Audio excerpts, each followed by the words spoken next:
tentang melanjutkan tentang bahasan tazkiyatun nafs.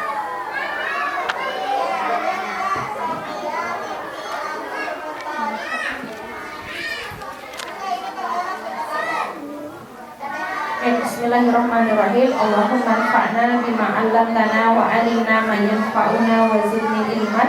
Rabbi zidni ilman warzuqni fahman wa 'amalan mutaqabbalan. Kata Ibu, apa sih urgensinya tazkiyatun nafs? Tadi di kelas tahfiz kita sudah belajar bahwa salah satu nasihat dari Imam Al-Ghazali bahwa kata di sebuah perkataan Nabi Isa di kitab Injil mengatakan, Allah berfirman kepada Nabi Isa alaihissalam bahwa wahai hamba-hambaku, apa nak?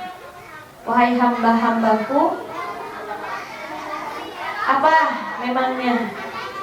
Ini kurang lebih seperti ini ya. Apa memangnya yang sudah kalian dapatkan, yang sudah kalian habiskan waktu kalian untuk terlihat baik di hadapan makhluk? Sedangkan apa yang sudah kau tunjukkan di hadapan Allah? Padahal setiap hari Allah melihat kalian pada hati kalian. Selaras dengan dalil di Al-Quran bahwa Allah berfirman bahwa Allah melihat hati. Melihat hati. Allah tuh gak lihat rupa. Kita sudah tahu ya. Tapi Allah melihat hati. Kita juga sudah tahu bahwa amal yang Allah catat hanya 2 saja. Cung sanu apa? Syarat diterimanya amal solih. Yang pasti ibu-ibu mau apa? Tadi melontar. Ayo, Pemuda Harapan Bangsa, pasti 10. Pemuda Harapan Bangsa, syarat diterimanya amal solih. Kalau tidak tahu syaratnya, bagaimana mau ngisian pendaftaran ini?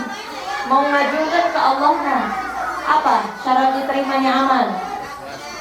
1, oke. 2, ikhlas apa?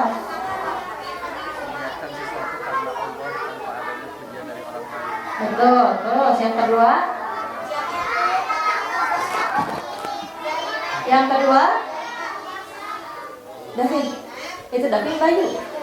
Aparas, apa Aparas? Kang Hasbi, apa? Satu lagi. Namanya.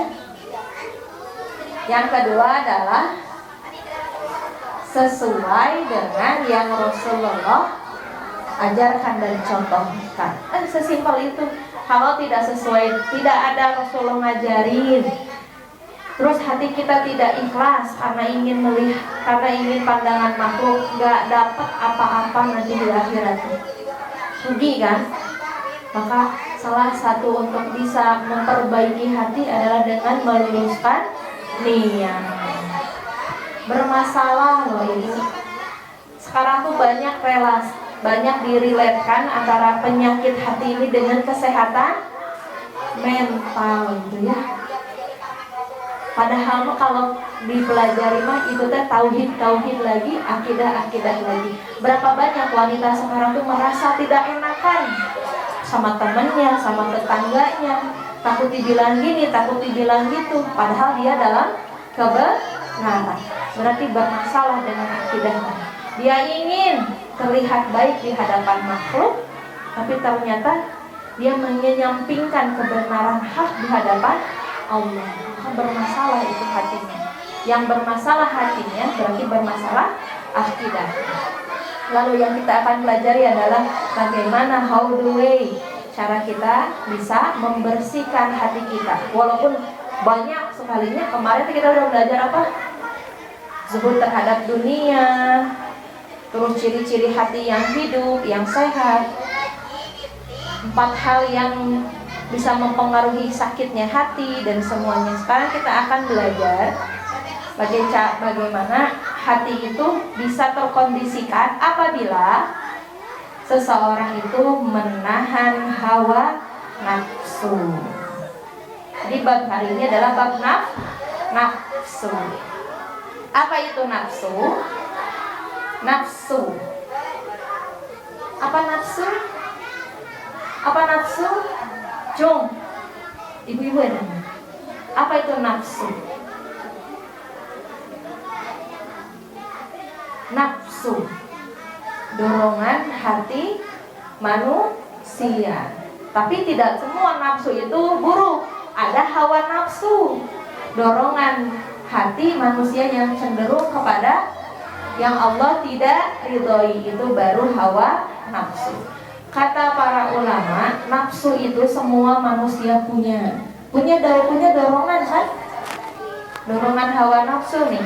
Murad atas di jalan pasti lumayan nih rezeki anak soleh. Dorongan hawa nafsu. Lumayan nih tak melong. Tapi ingat bahwa Allah melihat. Jadi akhirnya dicanda kencelengkeun misalnya contohnya. Ataupun hal-hal yang itu. Jadi dorongan hawa nafsu itu ada. Ada dorongan hawa nafsu, ada sifat dari nafsu tersebut. Jadi setiap manusia ini punya hawa nafsu. Manusia dibekali akal, dibekali nafsu.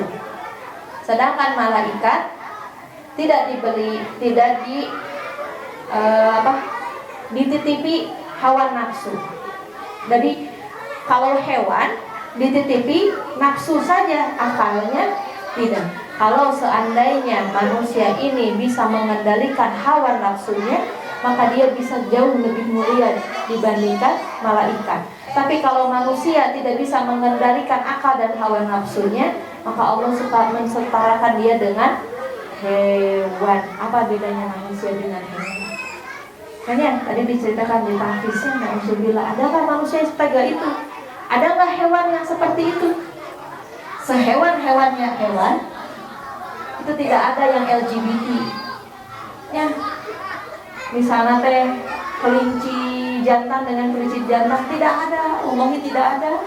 Tapi hanya manusia yang melakukan hal itu. Na'udzubillah min dzalik. Banyak kasusnya. Dan sekarang tuh faktanya sudah ada 6.000 LGBT di Bandung. La haula wala quwata. Di Bandung 6.000. Waspada, na'udzubillah, kita harus selamatkan fitrah-fitrah anak-anak kita. Maka ketika anak-anak kita ini yang laki-laki, yang perempuan ini mulai bilang, saya udah ada suka, udah ada dorongan hati, bersyukur dulu. Alhamdulillah. Istri kamu tuh kayak istri. Kalau laki-laki, oh berarti alhamdulillah minimal normal dulu. Itu gimana nantinya di kajian parenting, insya Allah di bab pengetahuan tentang jinsiyah, karena panjang pembahasan. Kemudian nafsu dibagi 3. Nah udah pada tahu ya teteh. Nafsu 1, nafsu mutmain. Nah kemudian nafsu lawwamah, kemudian nafsu ammarah bisu. Semuanya punya. Kita teh punya tiluanana, tapi mana yang lebih mendominasi? Punya tiluanana ibu. Kita ke nafsu mutmainah dulu. Apa pengertiannya ya?